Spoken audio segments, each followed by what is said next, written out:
Bueno, no estaba en los planes, pero lo pidió un cliente y vamos a hablar un poco de los filtros activos, que es lo que nosotros fabricamos. Filtros activos y descargadores, además de dispositivos de protección para internet, redes de telecomunicaciones en general. Pero la verdad es que la parte fuerte es la de energía eléctrica, es decir, descargadores y filtros activos. Este cliente nos llama el domingo, nos manda un mensaje pidiéndonos una serie de equipos para un cliente de él que tiene centrales, hubs de telecomunicaciones. Bueno, es del norte argentino, una tormenta bastante violenta. Además de la caída de rayos, hubo problemas en las redes. A raíz de la tormenta se generaron disturbios y actuaron los filtros activos. Esto disparó que este cliente hable con sus clientes, que son los que tienen estas centrales, y le pidieran más cantidad. Entonces voy a hacer una explicación que tiene que ver con algo que tenemos todos en nuestras casas y ni hablar de la industria. Todos los dispositivos, la gran mayoría de los dispositivos, están controlados por electrónica. Las heladeras modernas, los lavarropas, las máquinas industriales, las máquinas de electromedicina, toda la parte de telecomunicaciones, civil y militar. Y estos equipos electrónicos se alimentan con fuentes de alimentación. Anteriormente se usaban transformadores de potencia que convertían la corriente alterna de la red en una corriente alterna más pequeña y después se rectificaba. Esa técnica ha salido prácticamente de servicio, se usa para algunas pocas cosas y se reemplazó por lo que se llama SMPS, que son las iniciales de fuente de alimentación por chopeo o por energía reciclada o inverter, como le llaman ahora. Lo estoy explicando mal, pero porque estoy buscando las palabras. Lo voy a explicar mejor. ¿Cómo funcionan? En vez de tomar la corriente eléctrica de la red y transformarla directamente, lo primero que hacen es rectificarla. Es decir, esta corriente alterna que tenemos en la red la convierten en una corriente continua de valor muy elevado. Nosotros tenemos 220 o 230 volt en la red. Una vez que está rectificada y que es continua, se la vuelve a hacer oscilar, se la vuelve a reconvertir en alterna, solo que a una frecuencia mucho más alta. Nosotros en la red tenemos 50 Hz y se la reconvierte a frecuencias de 150.000, 200.000 o 250.000 Hz. ¿Para qué sirve esto? Para que se use un transformador de dimensiones muy pequeñitas, muy pequeñitas. Al aumentar la frecuencia se cambia el elemento que lo constituye, ya no son de hierro, son de otros materiales cerámicos, ferrita, etc. Y se transfiere la energía. El transformador lo que hace es eso, es transferir energía. Con pérdidas mucho menores, se vuelve a rectificar y se emplea, por ejemplo, en una laptop, por ejemplo, en un equipo de electromedicina o en equipos de telecomunicaciones o en una heladera. Ahora bien, ¿cuál es la diferencia entre los transformadores que ya no se usan poco y estas fuentes? La positiva es esta: menos potencia, menos consumo, menos temperatura y hasta el costo es más bajo, porque el cobre es muy costoso y acá se usa muy poco cobre, se usa más que nada electrónica. ¿Cuál es la desventaja? La desventaja se da en muy pocos casos. Por ejemplo, se hablaba hace un tiempo en los medios, alguien dijo, a mi juicio equivocadamente, que no hay que dejar enchufados los transformadores que cargan el teléfono porque pueden explotar. Bueno, eso no es cierto, porque si no estallaría todo en casa. Por ejemplo, la iluminación que tengo ahora, que es de LED, funciona con el mismo principio.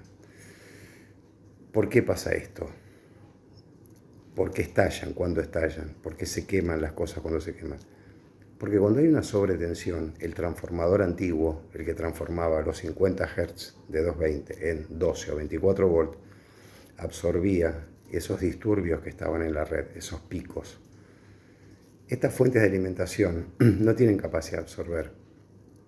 Yo les dije al principio que a la corriente de red de alterna se la rectifica. Los 220 se convierten en 220 de continua. Bueno, no es tan así. Una vez que se rectifica y se filtra, en vez de haber 220, hay entre 370 y 500 volts. Trabaja muy al límite. Cuando hay un disturbio en la red, un disturbio es una onda extra, un pico, por ejemplo, o una onda extra, algo que generó el disturbio en la red, que están en todas las redes eléctricas del mundo. Esa tensión de disturbio se suma, porque también es un voltaje, con lo cual de trabajar a 470 volts va a pasar a trabajar a 700 o 800 y eso no lo resiste y estallan o se queman. Que estallen es relativo, que se quemen es muy seguro que pase. Una pequeña aclaración al margen. Con respecto a que sigue consumiendo, claro que sigue consumiendo, pero el transformador convencional consumía mucho más, porque le exigía el 20% de lo que estaba entregando. Si por ejemplo el transformador tenía que entregar 200 vatios, cuando estaba encendido, cuando estaba apagado, lo que se llama el primario, ya estaba consumiendo solito entre 10 y 40 vatios, dependiendo de la calidad del transformador. Con las fuentes switching, con las CSMPS de las que estamos hablando, eso no pasa.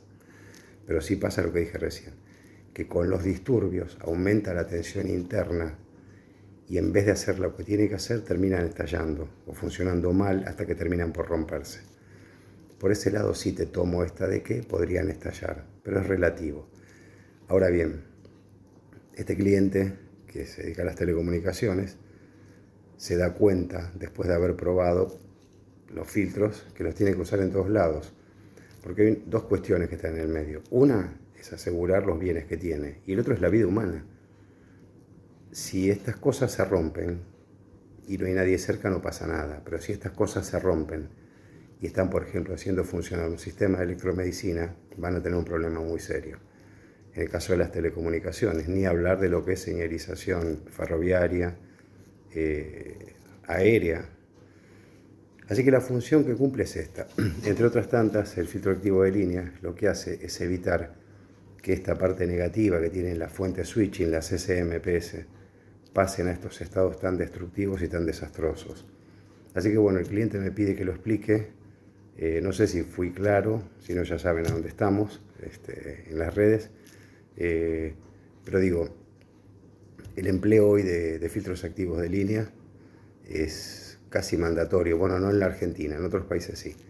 De acuerdo a las normativas, por ejemplo, la IEC en Europa es mandatorio para algunos usos, porque protege los bienes y por elevación o por propiedad transitiva de la vida humana. De todos modos, este cliente no es el primero que nos lo dice, solo que nos pide que hagamos el video. Ya llevamos 10 años, bueno, yo un poquito más que eso, pero 10 años como Safeline y sabemos que este es el fin. Así que bueno, con los mitos de las fuentes modernas, que consumen más no es cierto, consumen menos que los transformadores. Que puedan estallar y matar a alguien, digamos que es raro, al menos como lo contaron. Esto que contaron en los medios, que estalló una fuente de alimentación de un teléfono celular. Aparte hay otras cuestiones ahí, hay una retroalimentación que no permitiría que esté consumiendo más, bueno, una serie de cosas un poco más técnicas. Lo que sí es aconsejable para proteger los bienes, como digo, es el uso del filtro activo. Así que bueno, tanto para el cliente como para los que puedan ver, ese es uno de los fines que cumple.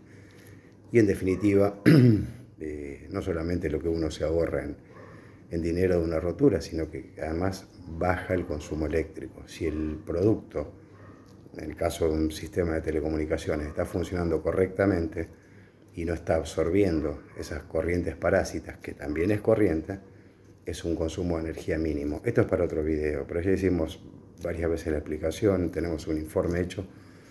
A nivel de industria, el uso de filtros activos puede ahorrar entre un 5 y un 20% anual en lo que hace a consumos de energía.